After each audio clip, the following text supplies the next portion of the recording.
Snehobielučkom januári. Priúska na potok krvi, čo nezmyselne hore kopcom, od ostrého grúňa do kľaku, ako lačný dravec pritiekol a ľuďom nedeľu Božiu zmaril.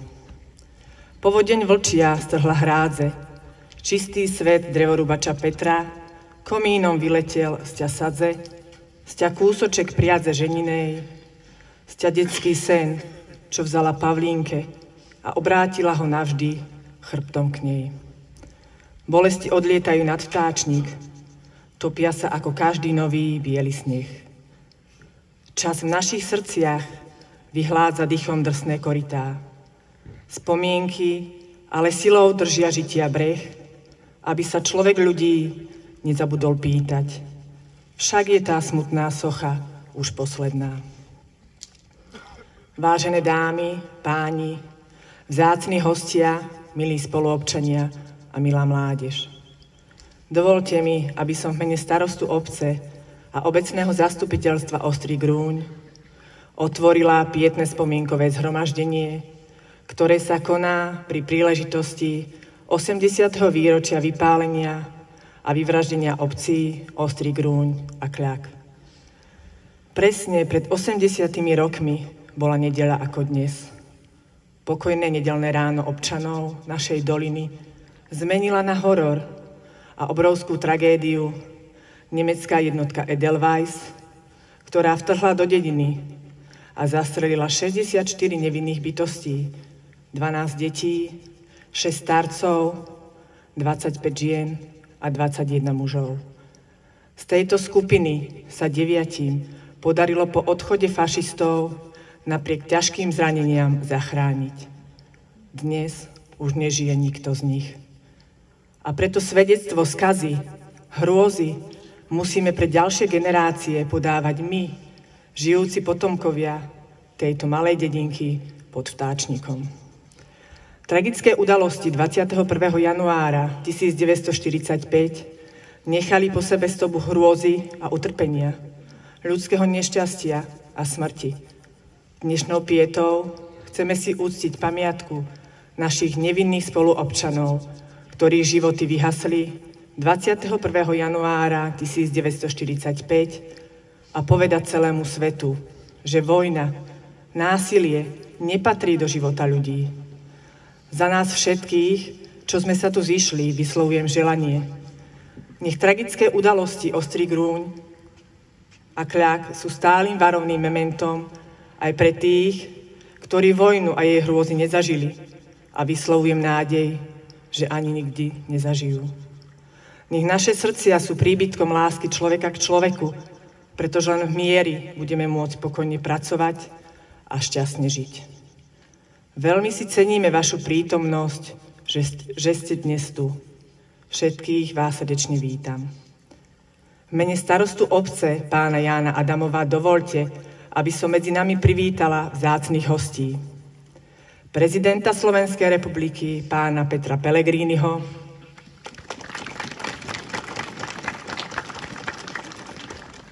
štátnu tajomníčku Ministerstva vnútra Slovenskej republiky pani Luciu Kurilovskú, štátneho tajomníka ministra práce Slovenskej republiky a poslanca Európskeho parlamentu Branislava Ondruša,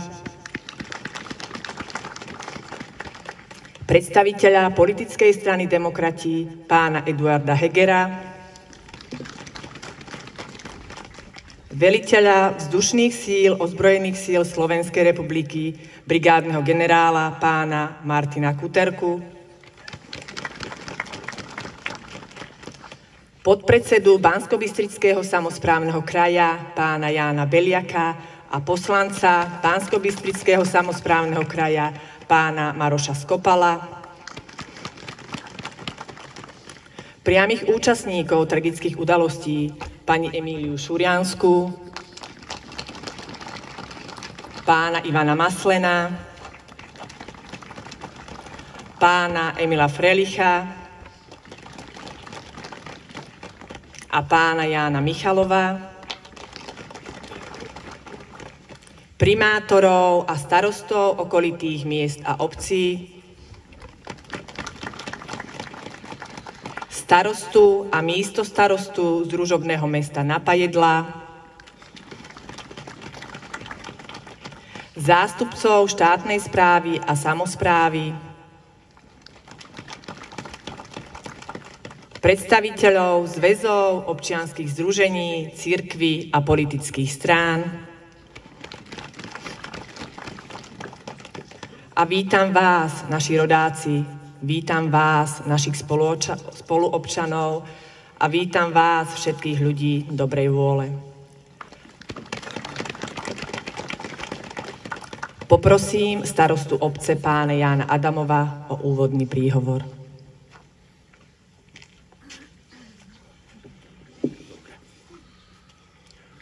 Vážený pán prezident, vážení hostia, milí spoluobčania. Dnes opäť po 80 rokoch sa stretávame tu pri našom pamätníku, aby sme si uctili obete, ktoré prišli o svoje životy v tých tragických chvíľach našej histórie, aby sme si pripomenuli udalosť, ktorá sa navždy zapísala do dejín našej obce ako krvavá nedeľa. V tú nedeľu 21. januára 1945 skoro ráno časť protipartizánskej jednotky Edelweiss spolu s oddielmi nemeckej domobrany vtrhli na nákladných autách a obrnených transportéroch do našej obce. Začali vyháňať z domov civilné obyvateľstvo, ktoré zhromažďovali na dvore Izidora Debnára. Ten patril spolu so svojou rodinou prvým obetiam masakry, ktorá nasledovala. U Debnára v dome, v izbe, v kuchyni a na dvore nacisti povražili celkovo 64 civilistov, vrátane 26 žien a 12 detí, pričom najmladšia obeť mala iba 14 mesiacov. Dnes sa po 80 rokoch stretávame presne na tom mieste. Na mieste, kde teraz stojíme, stál vtedy dom Izidora Debnára. Presne tu sa odohrávali tie strašné chvíle. Následne sa smrtiace komando presunulo do susednej obce Kľak, kde našlo smrť ďalších 84 nevinných ľudí. Obe obce na výstrahu a pre pomoc partizánom vypálili. Historici sa zhodujú v názore, že spôsobom vykonania sa jedná o jeden z najbrutálnejších vojnových zločinov spáchaných na území Slovenska. Pre väčšinu mladších bol ešte donedávna rozsah týchto hrôz niečím nepredstaviteľným. Niečím, čo presahuje náš osobný život aj našu predstavivosť. Mysliac si, že vojna je niečo, čo sa už nikdy nemôže byť, čo sa nás netýka. A zrazu vidíme, že vojna, aj tá naozajstná, je už takmer 3 roky tu pri nás, u susedov, ďalšia v pásme Gazy. A že žiaľ podobné príbehy sa odohrávajú aj na mnohých miestach dnešného sveta, ani nie tak ďaleko od nás, že je veľa podobných dolín, miest či dedín, priveľa nevinných mŕtvych, veľa humanitárnych katastrof. A tak sa nám treba zamyslieť, či je dosť vo svete počuť náš hlas, naše výpovede. Veď takmer každý z nás v tejto časti obce, vrátane mňa, sme prišli o nejakých predkov. O ľudí, ktorí tu pokojne žili, pracovali, stavali domy, vychovávali deti.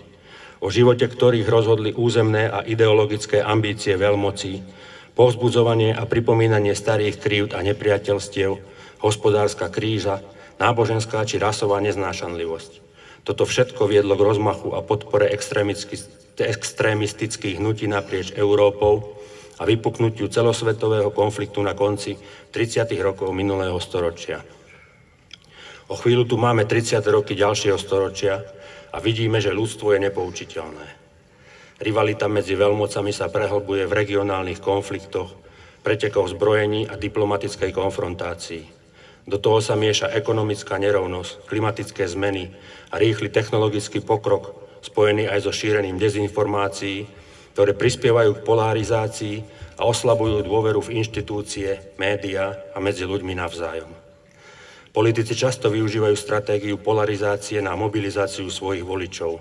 Sociálne a ekonomické frustrácie vedú opäť k nárastu extrémistických hnutí a radikalizácii jednotlivcov. Hoci je súčasná situácia vo svete, aj u nás na Slovensku plná napätia, stále existuje nádej na zmenu. Riešenie globálnych problémov si však vyžaduje odvahu, spoluprácu a ochotu hľadať kompromisy. Každý z nás môže prispieť k lepšej budúcnosti tým, že bude podporovať hodnoty mieru, solidarity a spravodlivosti, podporovať dialóg, viesť mladých ku kritickému mysleniu.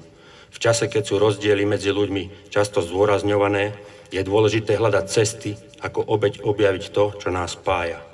Ako príklad toho, že aj my sa o to snažíme, je účasť starostov podobne postihnutých družobných obcí Skýcov a Tokají tu dnes medzi nami. A ako príklad ľudskosti a solidarity by som rád vyzdvihol materiálnu pomoc, ktorej sa nám aj Klaku dostalo v tých ťažkých povojnových časoch od občanov českého mesta Napajedla a tak vznikla tradícia dlhoročného priateľstva, dôkazom čoho je aj účasť pána starostu a miesto starostu mesta Napajedla na dnešnom spomienkovom zhromaždení. Na záver zdávam úctu všetkým, ktorí tu položili svoje životy, aj tým, ktorí prežili a už nie sú medzi nami.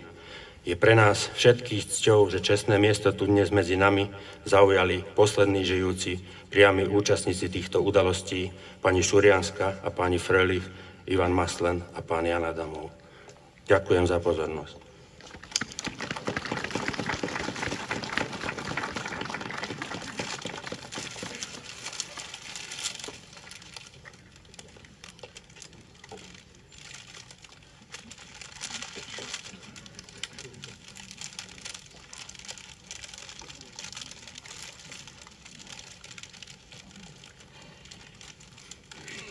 Ďakujem veľmi pekne pánovi starostovi a o slovo poprosím prezidenta Slovenskej republiky, pána Petra Pellegriniho.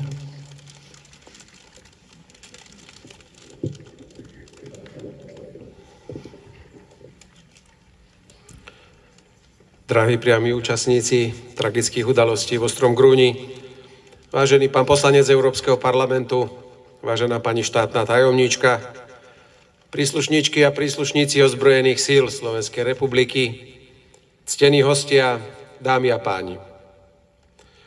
Dnes sa stretávame v tejto nádhernej a pokojnej Klakovskej doline. A nechce sa nám vôbec veriť, že pred 80 rokmi práve na tomto mieste sa odohral najbrutálnejší vojnový zločin spáchaný na území Slovenska. Krvavá nedeľa 21. januára 1945 je tragickým zápisom v našich národných dejinách. O to viac, že na nepredstaviteľnom utrpení desiatok obyvateľov Ostrého Grúňa i nedalekého Klaku sa žiaľ podielali aj ich slovenskí rodáci.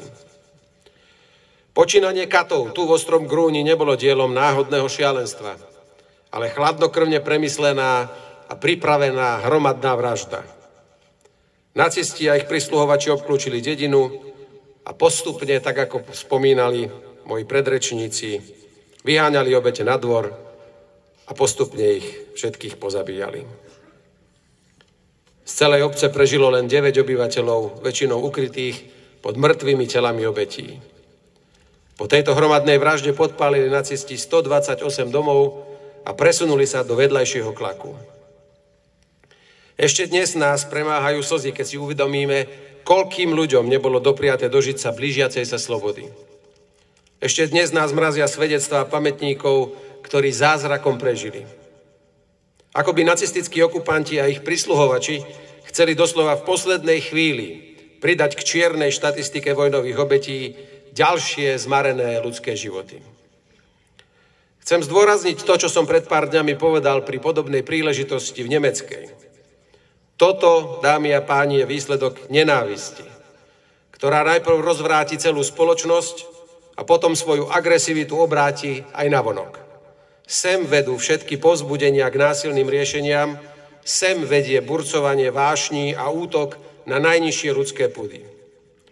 Ostrý Grúň, Klak, ale aj Nemecká, Kalište, Tokajík a mnohé ďalšie slovenské obce zaplatili hroznú cenu za najvyššie štádium kolektívnej nenávisti, ktorá sa obrátila voči nevinným ľuďom.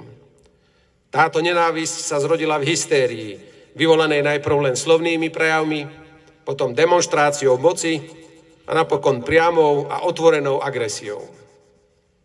Za všetkým stála zvrátená predstava, že ľudia nie sú si rovní vo svojich právach, že jedni môžu v mene svojej rasy a svojho národa vládnuť nad inými. Že majú právo, či dokonca povinnosť ich ponižovať, prenasledovať a napokon aj vyvražďovať pre iný pôvod, rasu, vierovyznanie či politické presvedčenie. Táto nenávisť napokon vyústila do zničujúcich dôsledkov pre celú európsku civilizáciu. Tohto roku si pripomenieme 80. výročie ukončenia druhej svetovej vojny. A žiaľ, pripomenieme si ho v okamihu, keď opäť zúri vojna za našimi východnými hranicami a kedy je naša spoločnosť opäť presýtená nenávisťou.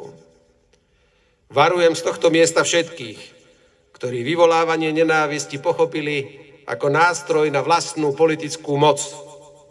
Hráte sa s ohňom, dámy a páni, ktorý sa nezastaví ani na takých miestach, ako bol Ostrý Grúň či Klak, pretože nenávisť spáli v ľudskej duši na popol všetko dobré, čo v sebe kedy človek nosil. Dámy a páni, nacistický režim sa napokon podarilo poraziť.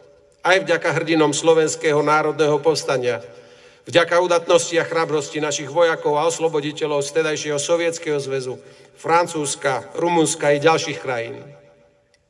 Vďaka hrdinstvu velikánov, ako boli generáli Golian a Viest, a vďaka odvahe ľudí, ktorí sa aktívne zapojili do odboja.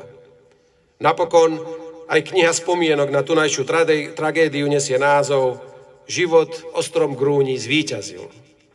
Áno, život zvíťazil. Obyvatelia Slovenska odmietli barbarstvo a prispeli k víťazstvu mieru a slobody v Európe. Náš kontinent tak začal písať novú kapitolu svojich dejín. Éru charakterizovanú vzájomnou spoluprácou a priateľstvom, zbližovaním národov a zdieľaním spoločných hodnôt. Aj preto sme prežili v Európe 7 mierových desaťročí a želáme si žiť v miery aj dnes. Je našou morálnou povinnosťou a záväzkom voči obetiam i voči blízkym robiť všetko preto, aby sa krvavá história neopakovala. Aby sa medzi ľuďmi nerozmohla ideológia, ktorá im dovolí, či dokonca priamo prikáže konať také zlo, akého boli schopní pred 80 rokmi. Vraví sa, že svet sa odvtedy zmenil. Podstatné však je, aby sme sa zmenili my, aby sme nevpustili nenávisť do našich myslí. Aj preto slovenský národ nesmie nikdy zabudnúť na ľudí, ktorí prišli o život tu, v Ostrom Grúni. Česť ich pamiatke.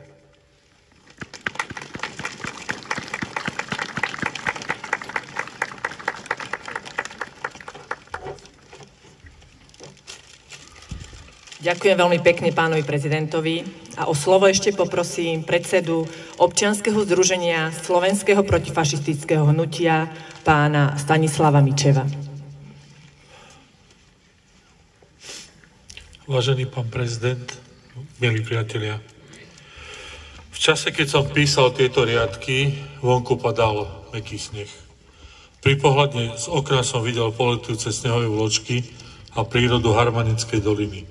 Teraz bývam tu, a to ešte mimo dediny na samote, kde sú len 4 domy. Tu v tejto doline tiež pôsobili partizánske jednotky a nedaleko len cez kopec je Čeremošné, kde sa konalo posledné stretnutie predstaviteľov ilegálnej Slovenskej národnej rady pred začiatkom Slovenského národného povstania. To Čeremošné, kde sa odohrali ťažké boje povstalcov proti nacistickým okupantom aj za účasti legendárneho zvolenského pancierového vlaku.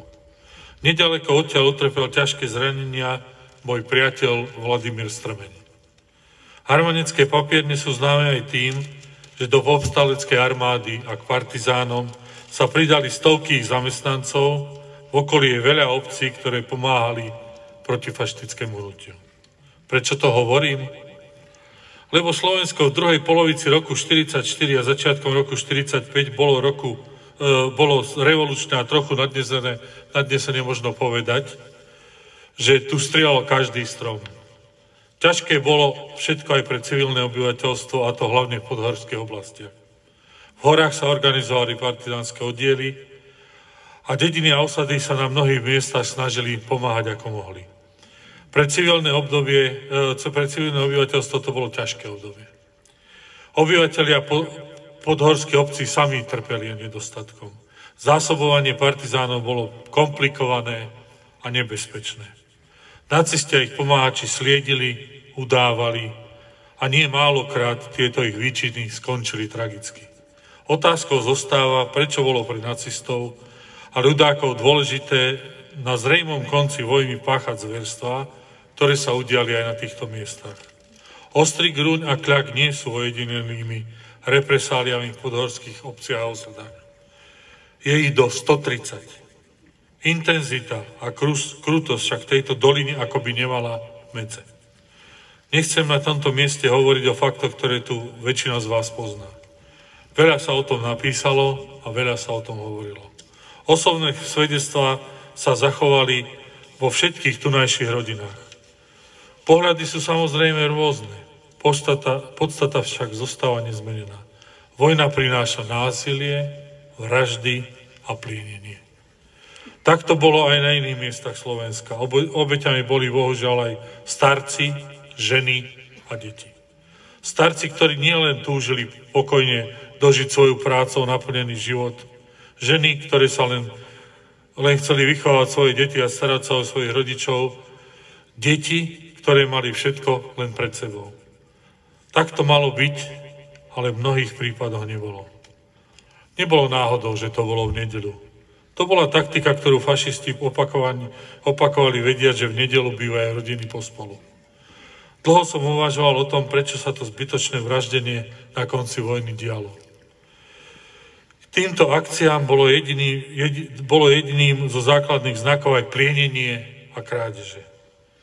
Ako by tí lotri vediať, že je koniec ich večnej ríše, chceli aspoň čosi nakradnúť a zabezpečiť sa na obdobie po skončení vojny.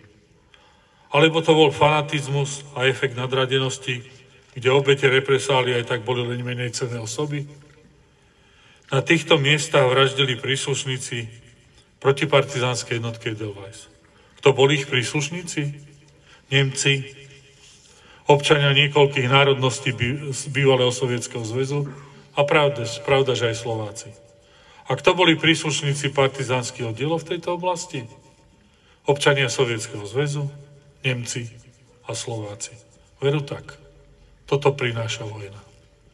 Človek by si myslel, že po hroznej druhej svetovej vojne sa ľudia umúdria. Opak je však pravdou. Vo vojnách po jej skončení zahynulo viac ľudí ako v nej samotnej.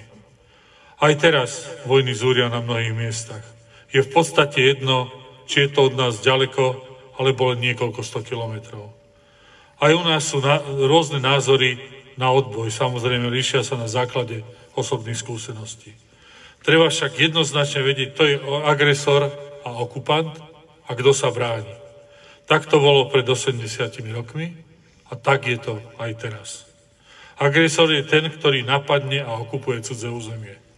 Za tragédiu v Ostrom Grúni a Klaku, ako aj za masové hroby a vypálené obce na území Slovenska nesie zodpovednosť vtedajší okupant, nacistické Nemecko, a naši domáci kolaboranti, ktorí súhlasili s tým, aby slovenskí príslušníci jednotky Edelweiss sa stali príslušníkmi SS. Aby sa príslušníci pohotovostnej oddielov Hlinkovej gardy podielali na popravách vlastných spoluobčanov. Nie je možné nejako ospravedlniť tieto skutočnosti. To, že teraz existujú tendencie bagatelizovať návrat neofašizmu do politiky, je neakceptovateľné a môže sa nám časom vypomstiť. Nedopustme to. Je nám samozrejme ľúto všetkých obetí, hlavne mladých ľudí, ktorí stoja dnes na frontovej línii a prídu o život v mene nezmyselnej agresie. Je nám ľúto civilných obetí, ako v každej vojne, aj v tých dnešných na vojnu najviac dopláca civilné obyvateľstvo. Imperiálne záujmy a obsadzovanie cudzích území je tak vtedy, ako aj dnes, neakceptovateľné. Sme a budeme na strane tých, ktorí sa bránia a vzdorujú vojnovej agresii. Žiadna mocnosť nemá právo rozširovať svoje územie na úkor svojich susedov. Stojí tak pred 80 rokmi na zamýšľanie, čo všetko mohli ľudia, ktorí prišli nezmyselne o život pre svetové spoločenstvo urobiť. Možno by objavili lieky proti neliečiteľným chorobám. Možno by, keby ešte žili, mohli sme už lietať na Mars. Kto vie, čo všetko mohlo byť, keby žili aj obete z Ostrého Grúňa a Klaku. Už sa to nedozvieme. Ruka kata im preťala dráhu života. Pokloňme sa ich pamiatke a hlavne nezabúdajme. Ďakujem.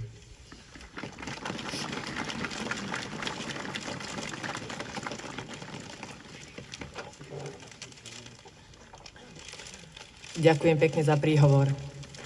Symbolickou minútou ticha si teraz uctíme pamiatku tých, ktorí zahynuli 21. januára 1945 v našej obci, ako i tých, ktorí vyšli z masového hrobu a dnešného dňa sa už nedožili.